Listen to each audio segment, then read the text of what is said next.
So today, good afternoon, everybody. We are here for Working Better Together, the word soup of career pathways, WIOA, Perkins CTE, Higher Ed Act, and more. Our presenter for today is Judy Mortrude from World Inc. Incorporated. And I am Liz Moya. I'll be your host for today. I am accompanied by Dr. Olga Escamilla, as well as Anne-Marie Molinari Sanders. Plus, we have some wonderful folks in the session today from TWC. So welcome, everybody. At this point, it gives me great pleasure to introduce our presenter for today. We have Judy Mortrude, who is a senior technical advisor at World Education Incorporated, supporting the National Links Professional Development Center and a range of national and state policy and professional learning initiatives. Judy focuses on career pathway system development, including integrated education and training, design and delivery, joint adult education and workforce development policy, and shared accountability. Prior to coming to World Education, Judy was a senior policy analyst at the Center for Law and Social Policy, focused on Workforce Innovation and Opportunity Act, policy and practice. Judy led adult career pathway efforts at the Minnesota Department of Employment and Economic Development and was a longtime teacher and administrator for Hub's Center for Lifelong Learning, part of the St. Paul Community Literacy Consortium. For those of you attending the virtual CoWAVE conference in March, Judy Mortrude will be presenting on a variety of topics, including distance and digital education, the National Coalition for Literacy, ability to benefit, and measurable skills gains as they relate to IETs. So if you haven't registered or looked at the presenter lineup, you might want to look at cowave.org for additional information on her sessions and more. We are definitely excited about our guest speaker today. So without further ado, I'd like to introduce the woman of the hour, Miss Judy Mortrude from World Education, Inc. Welcome, Judy. Thank you, Liz. That was a very gracious welcome. Everybody, now you know my whole biography. And yes, many decades in adult education, starting in the classroom and being an administrator and a state staffer. And about 5-6 years ago, came to Washington, D.C. to do national policy. So I'm now at World Education. World Ed is a nonprofit out of Boston that supports adult learners through strengthening the educators and the institutions and the systems that serve them. So thank you all for joining me today. We're going to do a poll here, right, Liz, to get a sense of who's in the room? Yes, ma'am. Okay, do you want to launch that? And then I will share my screen after that. In this next hour, I just really want to have a conversation with you all about this sort of jumble of laws and names and program models, and see if we can all together identify better ways of leveraging that work together. So first, I'm just getting a sense of who's in the room. Definitely want to tap your expertise. Definitely want you to continue to find that chat box. I know some of you are eating lunch. Hi, Lori. Thanks. That's sweet. But I do hope that you will take advantage of chat. I think it's one of the silver linings of having to do a lot of this work remotely is that I love having multiple conversations going on while I'm listening to a presenter, because there's always as much to learn from people in the room as the person who's got the microphone. So looks like most of you are adult ed program directors or staff, and that's great, because this is definitely going to be a primer more on the levers that are in the other laws and and how they relate to our law, then it will be the other direction. So we can end that polling, and then I will figure out if I can get the right screen to you. There we go, 66% adult ed. Okay. So we're going to start by taking a look at some visuals. You know, the world of adult education and education innovation in general is full of a lot of visuals. And we're going to play a little game with these. So I'm going to start with this slide. And what I'd like you to do is go find that chat box and chat whatever comes to mind when you're looking at this image. What do you think this image is trying to describe? Who is it for? Anything at all that comes to mind with this image, if you could give me a quick chat about that. I'm going to stop my video now. There we go. What comes to mind? That's the question. Find that chat box. Somebody take a look at these series of nested boxes inside boxes. Tell me what you think it's trying to say. We're just going to give a little wait time as people are trying to type and finalize their thoughts. So we have one response from Mary Jo saying it lists everything that needs to happen for an effective career pathway program. Mike Sign says a map, a pathway. Thank you. They're coming in now. Olga says yes. Janice, no. Oh, sorry. And then we have Steven saying interdependency. Lewis says how to move from secondary to post-secondary. Wonderful, wonderful. Okay, great. I love that somebody called this a career pathway.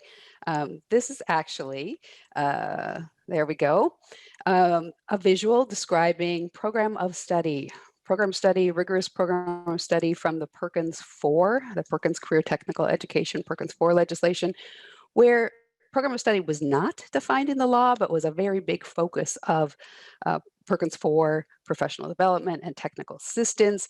You can see here that even though it wasn't defined in the legislation, there was this operational definition of a program of study as a structured sequence of academic and career technical education courses leading to that post-secondary level credential. And yes, somebody said the secondary to post-secondary, very definitely what was often referred to as the 2+2 model, right? The take those courses as a junior and senior in high school, transition into post-secondary. Okay, here's another one. The old Microsoft Smart Art swoosh. What is this visual trying to represent? Does it look familiar to anybody? What's the innovation here? Where is it from? I know you've got your sandwich in your hand, but okay, excellent. Multiple entries.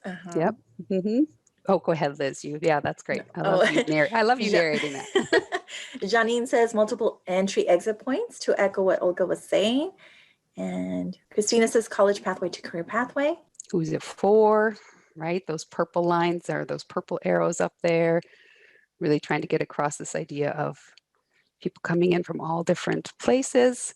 Okay, so this is from the Department of Labor, Employment and Training Administration's Career Pathway Toolkit, a product of the Federal Interagency Career Pathway Working Group. And it really includes all those framework ideas of partnership and measurement and policy, as program of study did, but also really tries to articulate different populations and as people said, that multiple entry exit. Okay, next one. Thoughts on this beauty? This one always looks to me like a mama shark who's got a lot of little baby sharks under her.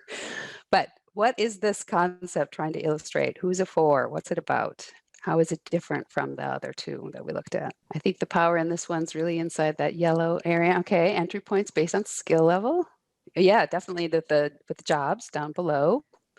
And Christina said transfer student pathway. Yeah, definitely has that idea, right, of the AA and with the arrow forward into the BA. Yeah. Janine says skill development. Lisa says integration of frameworks. Luisa says career pathways. Wonderful.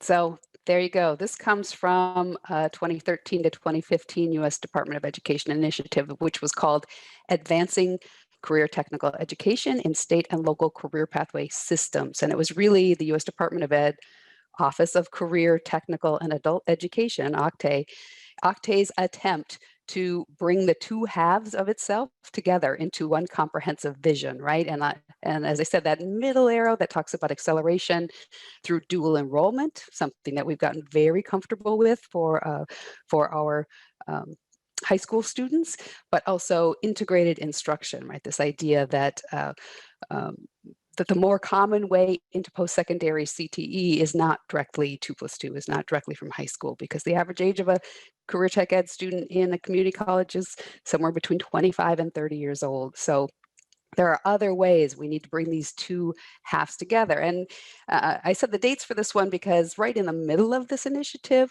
we got the first federal law to have a career pathway program definition, and that was the Workforce Innovation and Opportunity Act. But I've got one more visual before we start digging into the language inside all these various federal laws, and that is this one, the Grecian Temple. And I have to be fair to the creators of this strategy. They did not create this image, but this image was created by a state to use in their professional development. And the strategy does often refer to the 4 pillars of this work. So any guesses? What is this initiative? What's it trying to tell us? Let's see what comes in. There we go. Guided pathways. That's says right. Christina. That's right. So this is the Davis Jenkins Community College Research Center Guided Pathways work. This one actually comes from the state of California for their Guided Pathways webinar kickoff. But these 4 pillars, right? Clarifying the path, talking about making the maps and making a very clear, transparent pathways, entering the path, very much about developmental education reform, this concurrent or co-requisite remediation. This is kind of a place, integrated education and training for adult education, staying on the path, a lot of technology solutions here for doing the kind of intensive guidance and interventions as people are not moving forward in the with credits or taking too many credits, and then ensuring learning, which is a whole very interesting concept about aligning the outcomes and making sure that courses aren't standalone and that they integrate themselves into the path. So in November, I joined a Zoom meeting with you all, and I was introduced to this, which I trust is very familiar to you all, right? This Texas pathway. I love that you talk about this systemic transformation. I love that you've dedicated this transformation and this system reform to socioeconomic mobility, right? You can see in the middle there, those 4 pillars or boxes: connecting, entering, progressing, succeeding. It's great to have adult education partners called out as critical to success. And it was great to hear Dr. Farrell talk about that intentionality, and also acknowledging that perhaps adult ed wasn't at the table to begin with, which is really common in these state guided pathway reforms that are happening across the country. But, my argument is going to be that having a guided pathway reform happening in your college is going to make your college partners better partners for you in your career pathway work. That system redesign is very much part of the conversation in career pathway, guided pathway, and now program of study with Perkins. I love the student-focused goal, right? This idea of designing backwards as another way of saying no terminal degree, no terminal education. Everything is aligned. You do not earn a GED just to earn a GED. You earn it while pursuing a post-secondary credential. You do not learn English decontextualized from your goal, which could be citizenship or family and economic mobility, educational mobility, right? So all of these these different design concepts really do have essentially the same bones. Questions, reflections on Perkins Program of Study, WIOA Career Pathways, Community College Guided Pathways, Texas Pathways. Any thoughts anybody wants to share about where Texas is in that work? I'm looking in the chat. I don't see anything as of yet. Okay. All right. Well, I'm going to keep moving forward, but I do encourage you to jump in there with questions and also just sharing. So it's a word soup. It's easy to become overwhelmed by it, but my argument is these pieces do fit together. But we have to have that ability to lift our heads up high enough to see over our own rules and our own regulations and our own reporting, really to see what our partners are doing and why they're doing it, in order to find ways for our systems to leverage one another, right? To benefit from the really hard work of partnering. And as we enter 2021, we have a lot of momentum. The Perkins 5 state plans and the required comprehensive local needs assessments and applications have gone in and will start to be implemented. We have the WIOA 2020 to 2023 state plans. We have definitely a continued spread of guided pathway reform. And nationally, the picture is we're seeing fewer and fewer students, which is not what we usually see in an economic downturn. So we have a lot of incentive to really use these levers around shared planning and populations and definitions and designs, right, to leverage each other's efforts and serve those common clients. So I'm going to focus on the intersection of adult ed and career technical education on WIOA and Perkins. And these are really federal investments. And then I'm going to weave in the connections to guided pathways. The history of the Perkins federal legislation is really fascinating, much like the first Adult Literacy Act was about getting people to an 8th grade functioning level, which at that time was the level needed for sort of self-sufficiency. The first Perkins legislation was all about actually helping people stay in education and training beyond 8th grade by providing financial resources that would help allow a person to keep learning and earning. As I said, the office at the U.S. Department of Education, OCTAE, oversees both adult ed and career technical education. The federal investment is about double for Perkins as it is for AFLA, for Adult Education Family Literacy Act. And there are roughly about 7 million secondary students, 4 million post-secondary students served under Perkins. But just as WIOA is not the biggest investment in workforce development or the biggest investment in adult education, those are state funds. State funds are definitely a larger pot than the federal pot. Perkins is not the biggest investment in career technical education, right? That's local school districts for secondary, that's federal student aid for post-secondary. But still, the federal funds tend to drive the systems. The federal funds bring these expectations. And I, for one, think that can be a good thing. Federal investments in education are always about equity, right? They ask for strategic planning around across systems, across funding streams. They include definitions for specific strategies. And even some better alignment around measurement between WIOA and Perkins now. About a dozen states actually submitted their Perkins plans together with their WIOA combined plan, which was something that they were both due in 2020, and it was something that was encouraged. Texas state WIOA plan does not include Perkins 5 in its combined plan, but it does have some definite call outs to partnership. So I want to share some Texas-specific language with you. This is from your WIOA state plan, and you can see that it recommends that the workforce boards have memorandums of understanding with their Perkins partners. Unfortunately, it uses the old law, Perkins Act of 2006, instead of the new one, the Perkins 5, but you can see the intent is there. All the state WIOA plans are now up at this website, the wioaplans.ed.gov, which is really fascinating to look at. The Perkins 5 legislation, which was again passed in 2018, phased in during 2019, now fully operational just in 2020, includes direct connections to adult ed. It includes a requirement to include your state adult ed director in the strategic planning that led to the creation of your Texas Perkins 5 plan. And maybe some of you were involved in that. And if you were, it'd be great to see you share something about that in the chat. It also includes, Perkins 5 also includes a few opportunities not mandated, but encouraged, right? Permissible. So it's permissible and encouraged to align your adult education programs with your industry sector partnerships that are authorized under WIOA. It's also permissible to use your Perkins funds locally to provide career technical education for adults or out of school youth, right? For people who are not in the secondary system anymore.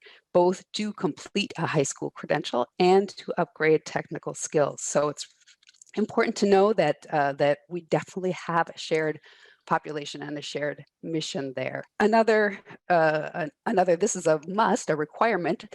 There is a requirement that there's a coordination with other education and workforce programs under WIOA for both career pathways and sector strategies.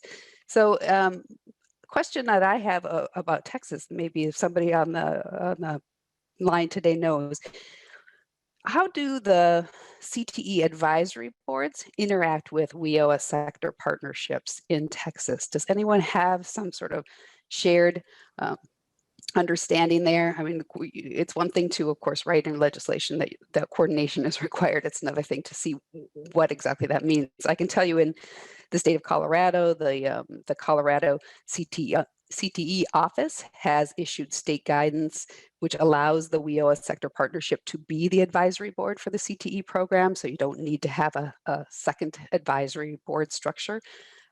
Not something that a state needs to give approval for. It's just something that can be done as well. And we have good. Thank you, Anne, for sharing that that connection. This language reminded me of one more visual that I just couldn't resist pulling up, and that's these three visuals that came from a 2014 National Governors Association report called Sector Strategies Coming of Age. So this is a visual of a sector partnership.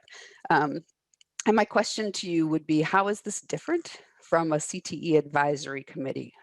What do you see represented on this visual in terms of an organization that you might not see in a CTE advisory committee? So Anne asks, CBOs, community-based organizations? Yeah. I mean, CBOs, right? Other education partners. Very often, a CTE advisory board is employers, and that's it. So this is definitely much more comprehensive idea that yes, you're bringing employers together, and that's represented here by these blue circles, but you're also bringing together a much broader range of partners. Also on this report, there was this visual of career pathways, which looks like some sort of COVID germ now. But one of the things that struck me when looking back at this is just how disconnected both high school and adult ed look, right? This is very much before the dual enrollment, before the integrated instruction kind of idea that it's all happening over there on the right, and we're just sort of leading to, but not really involved in. So it's a good reminder that we have to continue to get ourselves in these images in a holistic way. And Judy, to speak to that, I apologize for the intrusion. No, we do have a comment from Mary Jo where she speaks on that, and she says, we are an ISD and partner with the K-12 CTE department. We attend the quarterly advisory meetings for the programs we have available through AEL. That's wonderful. Yeah, that's great. There's such power in these more comprehensive meetings. And this last visual is just really an ecosystem, right? This is the ecosystem in which industry and education and that convening sector partnership table are all sort of equally valued, equally reliant on one another, which is also, I think a good representation of WIOA's vision, which in a lot of places is sort of put more emphasis on one side or the other, the sector partnership more than the career pathway system, or on the employers more than the public systems. And it really is an ecosystem where balance is critical. Okay. So let's talk a little bit more about Perkins requirements. Perkins requires what's called a local needs assessment and application. And in this local needs assessment, there needs to be a description of how these CTE programs are aligned to the sector strategies, right? It's a new process. This comprehensive local needs assessment is a new process introduced in Perkins 5. And it really requires a lot of very interesting data analysis. But this is how it does that coordination with the workforce side. Texas, in Perkins in Texas, this was the last fiscal year 2019. You can see your allocation, I think for 2020 was about 113 million. You have a 70-30 split in 2019. I'm not sure where that is now. If somebody on the line knows, that would be great to know, because another thing that happened with Perkins 5 was an opportunity to sort of rethink the proportions. In a lot of states, it is more closer to a 60-40 or a 50-50 proportional split. In Minnesota, where I'm from, it was 60% post-secondary, 40% secondary. So states have the ability to decide how they want to allocate those resources. In Texas, obviously, your education agency is the state lead. They were responsible for creating the Texas version of the Comprehensive Local Needs Assessment Guidebook, which I would encourage you to take a look at. Some of the major components of your comprehensive local needs assessment are things like performance analysis with an equity lens, really broader than the typical Perkins 4 lens. Perkins 4 had language about equity, but it was generally shorthanded to be non-trad by gender. So non-traditional jobs by gender. A lot of efforts about getting women into trades occupations, getting men into healthcare occupations. But Perkins 5 asks for a lot more analysis based on demographics. I can give you an example of something that happened in the Wisconsin Technical College system. Their analysis showed that people of color were far more likely to be enrolled in education and training programs, leading to jobs paying $25,000 or less annually compared to their white students. So that kind of analysis, plus things like labor market alignment, which is obviously why WIOA and Perkins 5 joint planning is encouraged, things for recruiting and supporting CTE instructors, analysis of programs of study. And on page 21 of your Texas Comprehensive Local Needs Assessment, it has this language, right? It talks about programs of study, size, scope, and quality. And here it asks those local education agencies to describe their size, scope, and quality. And one of those is that they are providing sufficient opportunity for youth and adult learners to matriculate up through secondary and post-secondary levels. So again, adults are showing up in some of those planning documents. And I know that doesn't always mean they show up in your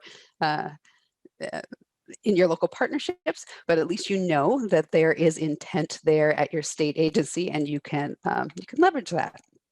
So let's talk a little bit more about the shared population.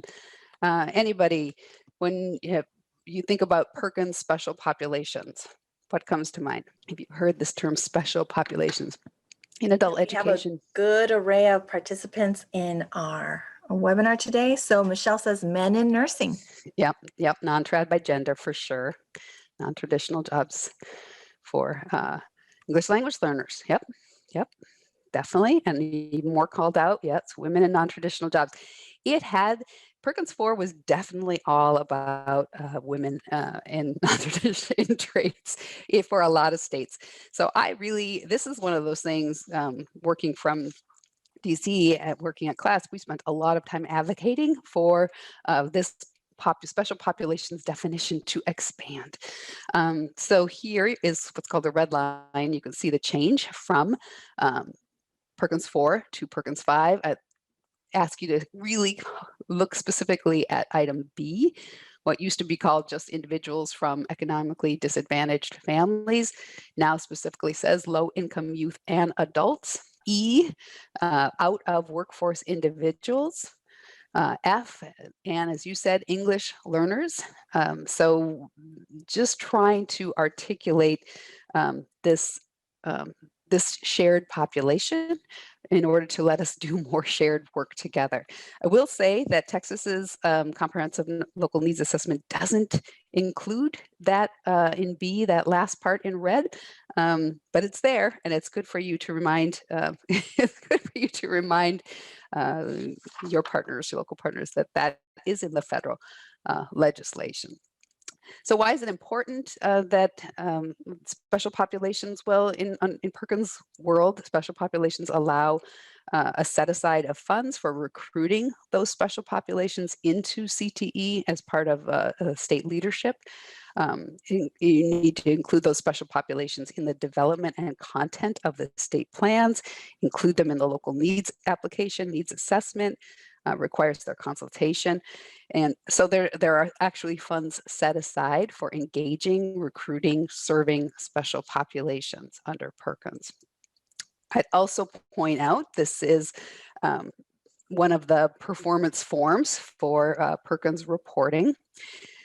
And special populations are really important in the new Perkins reporting.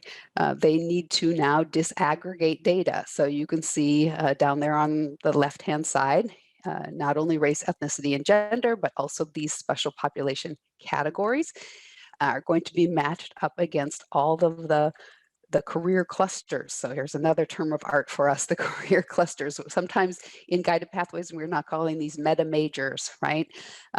So inside each of those meta majors, we'll have a look into who is being served in what types of programs, much more expansive than non-trad by gender.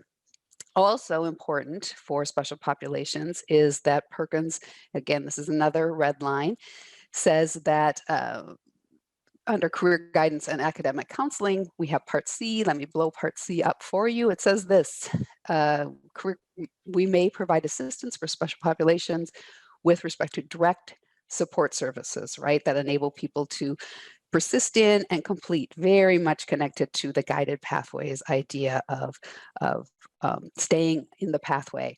And it lists here, as you can see, programs of study or career pathways. It happens a lot in the Perkins 5 legislation, sort of sometimes they say and, sometimes they say or. So you can see even in the legislation, the kind of word jumble.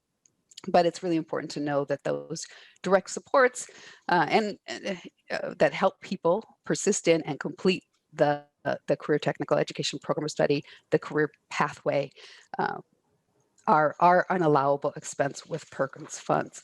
And Judy, there's a question in the chat from Mary Jo. It says, does this reporting apply to K-12 and community college CTE providers? Let me go back to this slide. So this one is a post-secondary performance report.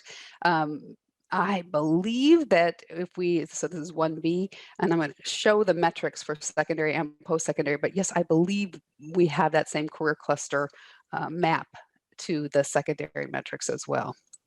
It's a really good question. And then we have another question. It says, where do reentry veterans fit under special populations? Oh. Yes. Mm-hmm, definitely under special populations. Yes, sorry, I didn't call that out. Yeah, it really was expanded the definition. It didn't cut anybody out.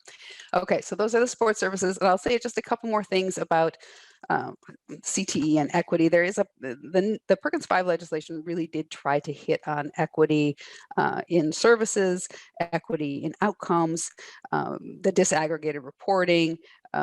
Perkins money, like AFA money, is distributed by formula based on need, by poverty levels, by educational attainment levels, and many organizations like Advanced CTE are really trying to put an emphasis on equity. This report that they put out, you can see, was done with the old Perkins special populations. So that's down there on the bottom of this this graphic. And you can see the non-traditional enrollees and what was called economically disadvantaged. This is where I'm going to be looking for a lot of change and a lot of use of the new terms, right? Displaced homemaker goes away and we have out of workforce individual. But if it's anything like WIOA, it will take a while, right, for the reporting to sort of catch up with the language in the law. One more word about special populations, and that is that there is even more of a shared understanding between WIOA and in the WIOA core partners. In this recently released Department of Labor training and employment guidance letter, which talks about priority of service for that very bottom line there. Unfortunately, very deficit-based language, but recipients of public assistance, low-income individuals, and individuals who are basic skill deficient, including English language learners. And the encouragement for WIOA Title I adult funds to be spent, 75% of those funds to be spent on that priority of service population.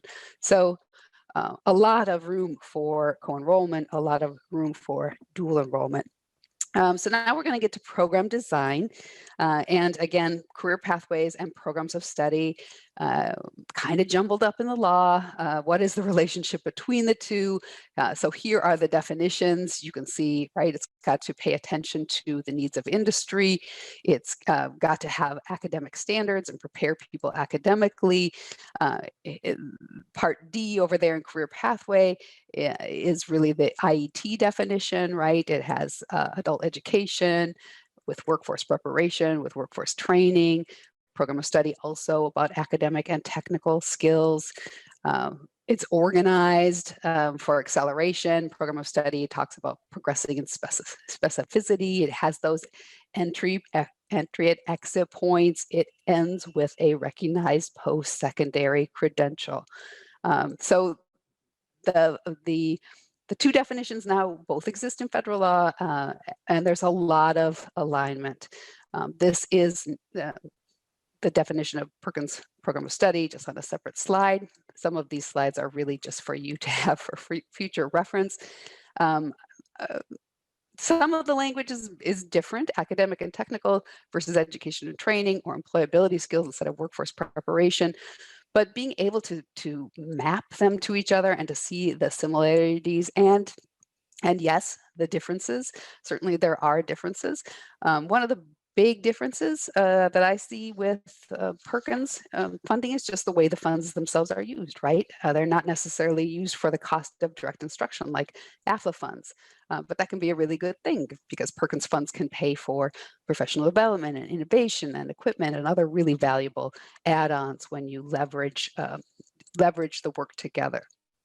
Again, there is the career pathway, pulling out part D of the career pathway, which is the integrated education and training model that I know Texas has been a leader in, helping all of the country figure out exactly how to stand up these integrated education and training models that have the three component parts, right, concurrently, simultaneously, within the overall scope of the program.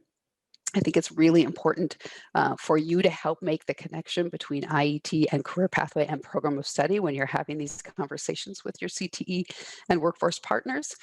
And I want to also leave you with a few slides about the evidence, because we're finally starting, after all these years of hard work, to see rigorous evidence of the value of career pathways. This one comes from a study done by Deb Bragg, which directly compares career pathway participants with non-career pathway participants in adult education, and shows people are making more skill gains, earning more credits, earning more credentials.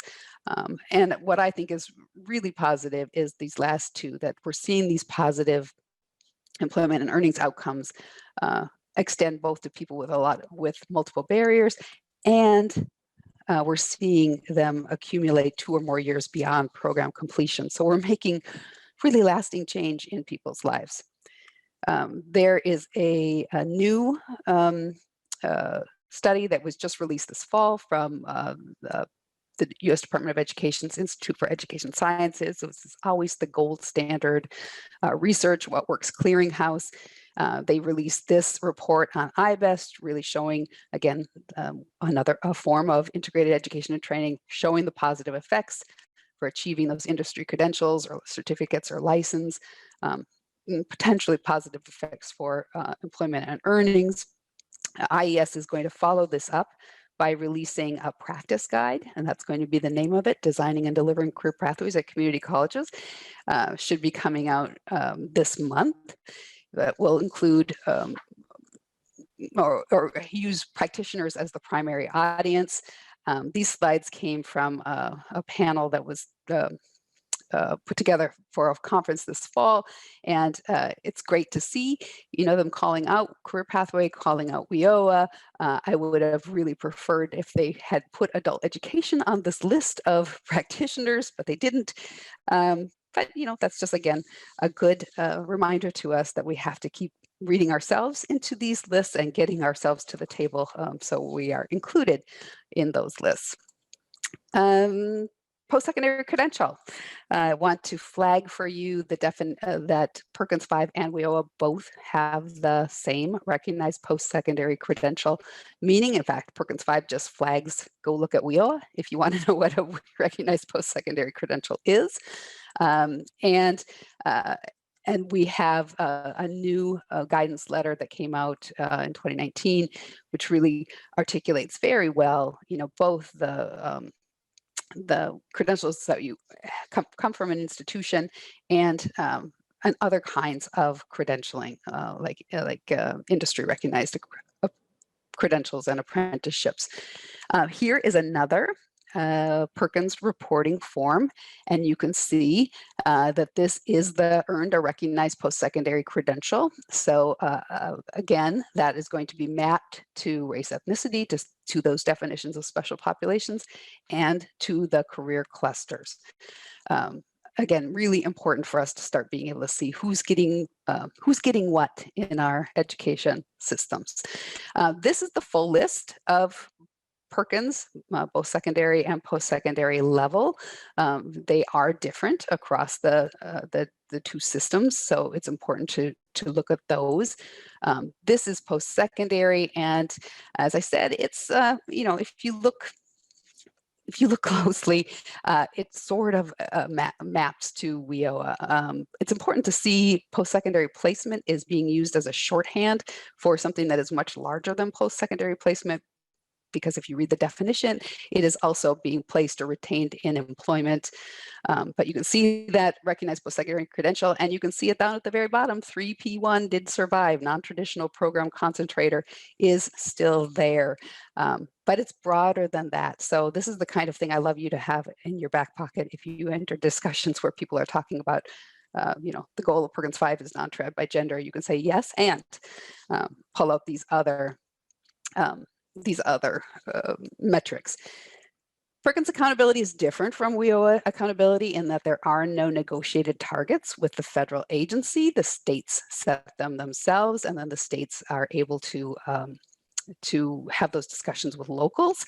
The U.S. Department of Ed can only just approve or disapprove a plan. So in that way, it functions different in a different way than the WIOA accountability. But it is important to know that the local reports do have to identify and quantify those disparities or gaps, right? They really do need to start using much more of the special population and the race ethnicity factors in their reporting. And this is, again, a point of alignment with the guided pathways work, right? This is Dr. Farrell showed this slide in the November webinar, really proudly illustrating the progress being made with African American and Hispanic subpopulations within that milestone of earning 6 college credits in the first term. So this kind of goal setting that happens in guided pathways is very much aligned to what Perkins is asking for. And this I just want to pull out for you is the WIOA reporting. So this is the kind of reporting that happens for you all in the Title II system. And again, the credential rate up there, those are the WIOA performance measures across the top, and that recognized post-secondary credential mapped to the employment barrier list, the special population list. Good information to share with your Perkins partners so that they know that you, in fact, are working together on this with these shared populations. Okay, I'm looking at my time, and I'm going to try to bring it all together here. So adult education and career technical education in a guided pathway state. What does it look like? This is from Washington State in their system guided pathway model.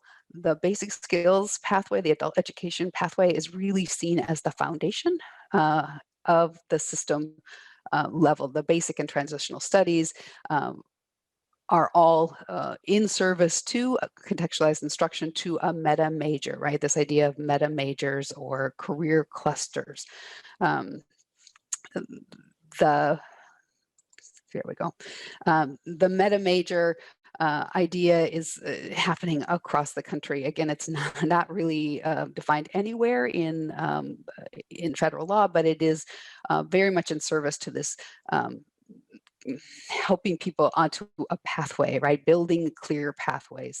That guided pathway pillar and the guided pathway reform is often referred to as taking sort of this cafeteria style of course offering to more of a fixed price menu, and people are obviously needing opportunities for exploration within this course of study. So this concept of meta majors is a really big one right now. Oh, wonderful. And people are sharing their work on that. Great. The meta major work, I think is the place where program of study and career pathway meet guided pathway. And there's some really wonderful example or sort of guides on how to go through this. Wisconsin Technical College career pathway example. I love how they use this this idea of mixing population and program design in their marketing, kind of who you are, where you might start. I will also flag for you this very large list of partners that Perkins 5 brings out. This is the stakeholder consultation idea, this idea that in the comprehensive local needs assessment, all of these stakeholders should be consulted, right? And the feds had a very long list of how to hold these kind of input events, what kind of community organizations.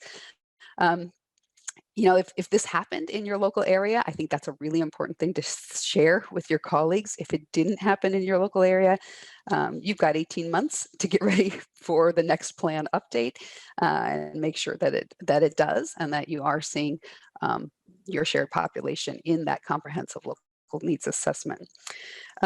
Finally, funding. Funding is also all about partnerships, right? Braiding WIOA Title I, Title II, Title IV, Perkins 5 money, foundational state funding. This is to support whatever the latest reform is, like if guided pathway is where all the oxygen is in your community right now, these same sort of braided funding conversations can support the guided pathway, showing really true partnership, right? True partners bring resources, true partners take responsibility. This is from California, their state level guidance on braided funding. And let's go back to Texas. So Texas WIOA state plan, 2020 to 2023, right now has this language in it, right? It talks about the adult ed literacy grant recipients can use Perkins funded CTE program resources. I'm sure there are places where this is happening all over the state, and it's really great for them to see them call it out. Use of sort of shared resources, right? This is an example of braided funding.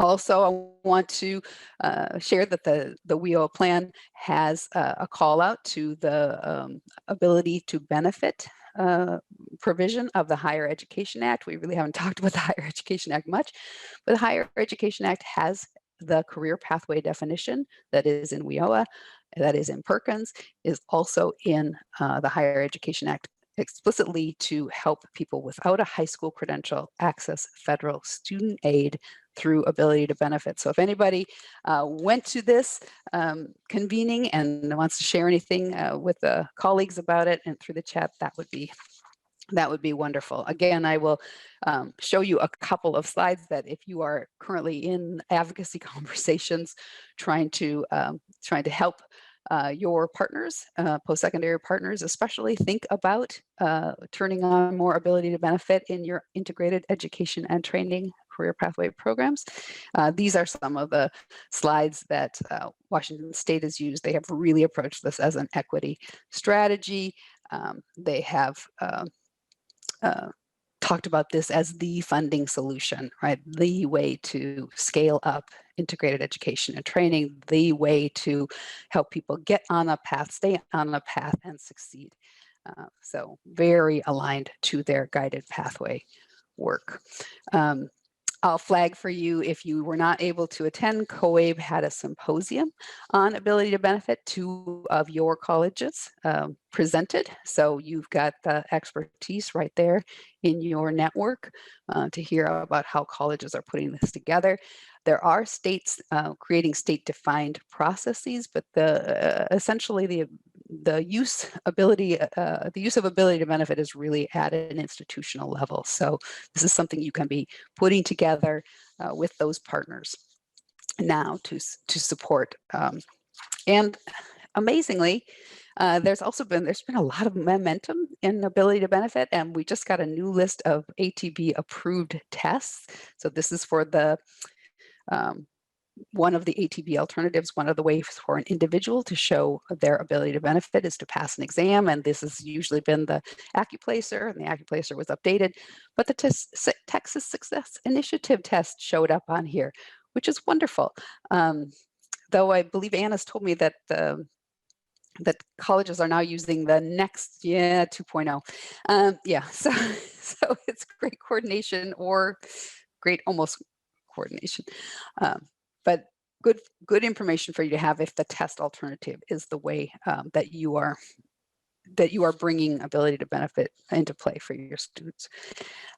So this is my conclusion, right? There are many, many opportunities for alignment across career pathway and program of study and guided pathway innovations, particularly across these dimensions: our shared populations, the design of our models, how we deliver the content, what we're measuring, who our partners are supposed to be, how we can use our funding, and I just want to arm you with this sort of background information so you don't find yourself, as I got a call from somebody I've worked with in career pathway innovation for years and years, called me up and said, I'm knocking my head against the wall because I'm going to my state system and I'm saying, career pathway, and they said, oh, we're not doing that anymore. Now we're doing guided pathway, right? So you need to be able to say it is not one or the other. It is not. They are all parts of an entire ecosystem that we're trying to put together to ensure success for the people we serve.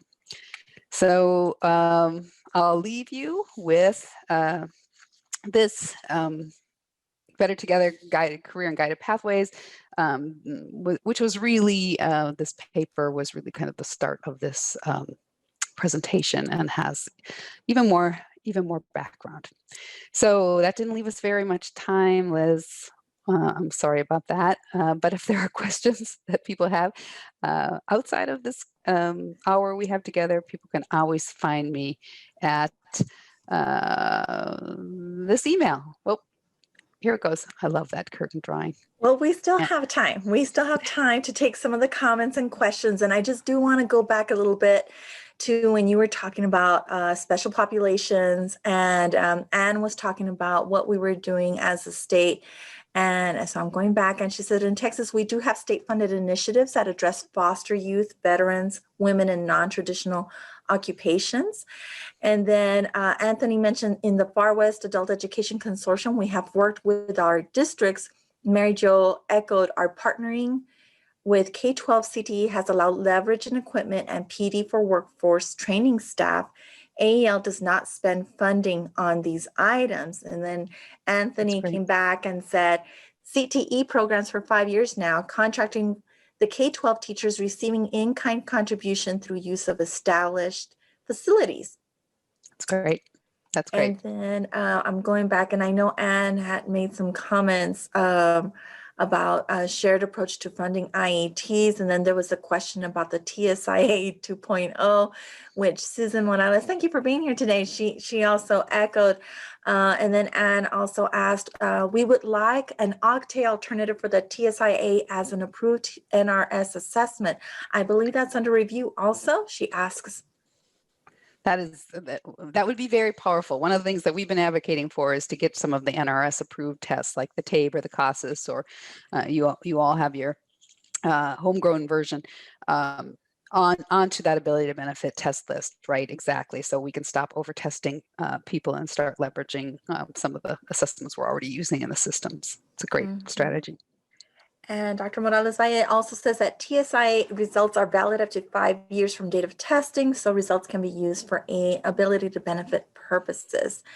Great. And then Anne finished by adding a link to the National Skills Coalition,